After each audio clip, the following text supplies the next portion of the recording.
Hi hello మాస శివరాత్రి మంగళవారం రోజైతే నేను పూజ చేసుకొని గడప అయితే అలా పూజించుకొని తర్వాత ఈవినింగ్ పిల్లలు వచ్చేసరికి జొన్న పిండిలో పచ్చిమిర్చి ఆనియన్ కలిపి మిక్స్ చేసి రొట్టెల్లాగా చిన్న సైజుగా ఒత్తేసుకొని ఆయిల్ వేసి కాల్చేసుకున్నాను. ఈవినింగ్ స్నాక్స్గా మేమందరం ఇవే తిన్నాము.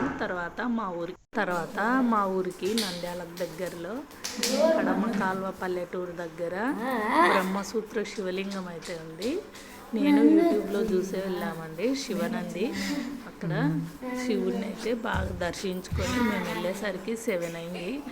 ఎవరు లేరు. అయితే మేము గుడిలో ముక్కొని మళ్ళీ రిటర్న్ అయ్యి వచ్చి ఇంట్లో నేనైతే ఉగ్గాని చేసినాను. ఉగ్గానిలోకి పప్పుల పొడి చేసినాను. ఇంకా నైట్ అయితే ఈ పప్పుల పొడి ఉగ్గాని చాలా బాగుంటుంది. ఒకసారి ట్రై చేయండి. వీడియో లైక్ చేయండి. అంతే. Video bye.